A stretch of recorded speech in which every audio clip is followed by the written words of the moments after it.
আজকে তাদের রেজাল্ট খারাপ হয়েছে কিংবা মনমতো হয়নি, এই ভিডিওটা তাদের জন্য একটা রিভেঞ্জ প্ল্যান।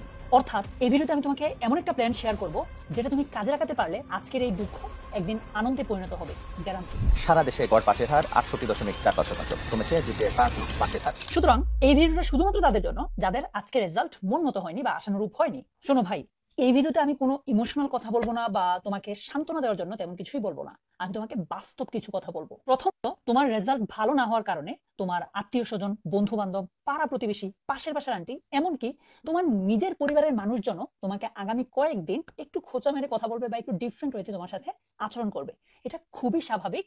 তবে হ্যাঁ, এর উল্টা চিত্রটাও হতে পারে। সো এই মুহূর্তে তোমার জাস্ট একটাই কাজ, দাঁতে দাঁত চেপে সবকিছু সহ্য করা, জাস্ট কয়েকটা দিন। দেন চূড়ান্ত সময় যখন আসবে তখন তুমি নিজেকে প্রমাণ করবা। আর সেটা কিভাবে করবা ওই টেকনিকটাই শেয়ার করবো এখন। হিসাবটা খুব সিম্পল। রেজাল্ট খারাপ হয়েছে কোন এক্সামে? এসএসসি তে। সামনে কি? এইচএসসি। তাহলে কি আমার কামব্যাক করার সুযোগ আছে নাকি নাই? অবশ্যই আছে। এইচএসসি আমার সামনে এখনো বাকি। সো আমাদেরকে এখন খুব স্ট্র্যাটেজিক ওয়েতে এইচএসসি তে আগাতে হবে।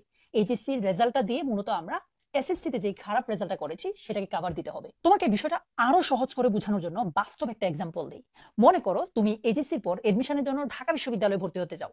এখন ঢাকা বিশ্ববিদ্যালয়ে ভর্তি পরীক্ষা হয় টোটাল 120 নম্বরের, তার মধ্যে 20 নম্বর হয় এসএসসি এবং এইচএসসি রেজাল্টের উপর। ফর এক্সাম্পল, তুমি এসএসসি তে জিপিএ 5 পেলে, এই 5 এর সাথে ওনারা 2 গুণ করবে। কত হয়? 5 দুগুণে 10। তার মানে তোমাকে 20 এর মধ্যে 10 নম্বর দিয়ে দিবে। সো ধরলাম তোমার রেজাল্ট খারাপ হয়ে জিপিএ 4 পেয়েছো। সো 4 এর মধ্যে তোমাকে কত দিবে? 4 দুগুণে 8। অর্থাৎ তুমি 10 এ 8 পেয়েছো, 2 অলরেডি হারাই ফেলছো। এখন এইচএসসি তে তুমি যদি ভালোভাবে পড়ে ওই যে জিপিএ 5 এর মধ্যে 5ই পাও, তাহলে কত পাইলা? 5 এর সাথে 2 গুণ দিলে 10 হবে। সো 10 এ 10 পেলে টোটাল 18 পেয়ে গেলে। বাকি হলো জাস্ট 2 নম্বর। ওই 2 নম্বর তুমি কিভাবে কভার করবে? তুমি তোমার ভর্তি পরীক্ষার যেই এমসিকিউ পরীক্ষা হবে, রিটেন হবে, সেটা দিয়ে কভার করে ফেলতে পারবে। বাট হ্যাঁ, এইচএসসি তে আর এই খারাপ রেজাল্ট আমরা করবো না, করা যাবে না। ক্লিয়ার? সো পুরো বিষয়টার মূল কথা হচ্ছে আমরা এসএসসি তে খারাপ যা করছি বাদ দিব, এটাকে সাইডে রেখে এখন স্ট্র্যাটেজিক ওয়েতে এইচএসসি তে আমরা এমন ভাবে আগাবো যাতে এইচএসসি তে আমার রেজাল্টটা খারাপ না হয়।